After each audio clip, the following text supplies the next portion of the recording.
Everyone, welcome back to my YouTube channel. My name is doctor Vinita Gupta और आज की इस वीडियो में टोमेटो फ्लू के बारे में बात करेंगे, जो कि आमतौर पे सबको पता है कि टोमेटो फ्लू क्या हो रहा है, एक संक्रमण कैसे फैल रहा है, और इस बारे में ही डिस्कस करेंगे इस वीडियो में।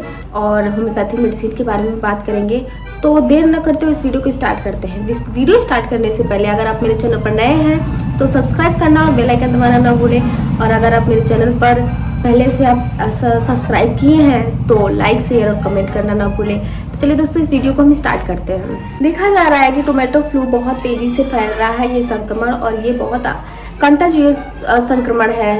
और बहुत जैसे कि देखा जा रहा है टोमेटो फ्लू बहुत तेज़ी से बढ़ रहा है, बच्चों में देखने को मिल रहा है, और ये संक्रमण बहुत तेज़ी से फैल रहा है बच्चों में। आमतौर पे जो बच्चे 5 साल के हैं या 5 से 10 साल के एज के हैं उनके बीच में देखा जा रहा है, उनको ज़्यादा ये दिक्कत हो रही है। और ये हम बात करेंगे कि इसको टोमेटो फ्लू क्यों बोला जा रहा है कि टोमेटो फ्लू है, जबकि देखा जा रहा है कि ये छोटे बड़े दाने हो रहे हैं जो कि सुर्ख लाल कलर के जैसे टमाटर होते हैं उस तरह के ही ये दाने दिख रहे हैं चकत्ते चकत्ते में पूरी बॉडी पे। और ये दाने पहले बस रह रहा है, पानी की तरह रह रहा है, फिर धीरे धीरे वो ठीक। बात करेंगे तो ये कैसे फैल रहे हैं। ये फैल रहे हैं हमारे रेस्पिरेटरी के थ्रू फैलते हैं। जो बच्चे संक्रमित हैं उनके खांसने से उनकी सलाइवा, जो सामने जो बच्चे हेल्दी हैं उनके नोज के थ्रू, माउथ के थ्रू, उनके रेस्पिरेटरी के थ्रू ये ब्लड स्ट्रीम में जाके पूरे शरीर में फैल रहे हैं और संक्रमित कर रहे हैं। तो इसलिए जो बच्चे संक्रमित हैं उनको, हेल्दी बच्चों को उनसे दूर रखा जाए, जिससे कि जो भी कंटेजियस वायरस है उन संक्रमित बच्चों से हेल्दी बच्चों में। कोविड के बाद और मंकी पॉक्स के बाद टोमेटो फ्लू बहुत तेज़ी से फैल रहा है, देखने को मिल रहा है, लेकिन ये इतनी जानलेवा नहीं है। ये चर्म रोग है, स्किन प्रॉब्लम्स हो रही हैं और बहुत सारे सिम्टम्स देखने को मिल रही हैं। इस बीमारी को हैंड, फुट एंड माउथ भी बोला जा रहा है। ये ज़्यादातर हैंड पे देखा जा रहा है, ये जो उंगलियों के बीच में हो रहे हैं बच्चों के, ये माउथ में हो रहे हैं, जो पैर के तलवे हैं उनमें भी देखा जा रहा है। तो माउथ में जब हो रहे हैं तो वो छाले के तौर पे हो रहे हैं, लोग इनकी दवा छालों के रूप में भी कर रहे हैं, लेकिन इसके अलग सिम्टम्स हैं जो कि ध्यान देना होगा। तो फ्लू घबराने की जरूरत नहीं है, ये धीरे धीरे ठीक हो जा रहे हैं। इसके ड्यूरेशन हो रहे हैं कि अगर 7 से 10 दिन आप आइसोलेशन में रह, जिस संक्रमित है उनको आइसोलेशन में रख दिया जाए तो ये 10 दिन में ठीक हो जा रहे हैं। और साथ में टोमेटो फ्लू जो इरप्शन हो रहे हैं, जो आपकी बॉडी पे दाने दिख रहे हैं, जो बच्चों के दिख रहे हैं, उनके साथ साथ उनको फीवर भी हो रहे हैं, बॉडी पेन हो रहे हैं, और इनको मिचली और हेडेक की प्रॉब्लम्स एंड ऑल प्रॉब्लम्स देखने को मिल रही हैं। तो अब आते हैं इसके सिम्टम्स के बारे में बात करते हैं। जो टोमेटो फ्लू के सिम्टम्स हैं वो दाने तरह हो रहे हैं, बड़े दाने छोटे दाने की तरह हो रहे हैं, उसमें पानी भरे रह रहे हैं, और ये ज़्यादातर उंगलियों के बीच में, हैंड पे, माउथ पे और पैर के तलवे पे देखा जा रहा है, यहाँ तक कि मुंह के अंदर भी देखने को मिल रहा है। और इसमें जलन भी रह रही है, और जलन के साथ साथ इनको खुजली बहुत ज़्यादा हो रही है, बॉडी पेन है, और इनको फीवर के साथ साथ लॉस ऑफ एपेटाइट भी देखने को मिल रहा है। तो फ्लू जिसको हुआ है उनको, जिन बच्चों को देखने को मिल रहा है, अगर आपके घर में देखने को मिल रहा है तो उनसे और भी बच्चों को दूरी बना के रखें, उनको संक्रमित होने से बचाएं, यहाँ तक कि बड़ों को भी उनसे संक्रमित होने को बचाएं। और इनको आइसोलेशन में रखने के बाद बहुत तरह से केयर करने होते हैं, बहुत सारी चीज़ें मैनेजमेंट करके इनको जल्दी ठीक किया जा सकता है। तो इसके क्या मैनेजमेंट बात करेंगे, इसके मैनेजमेंट के बारे में। मैनेजमेंट कैसे करें।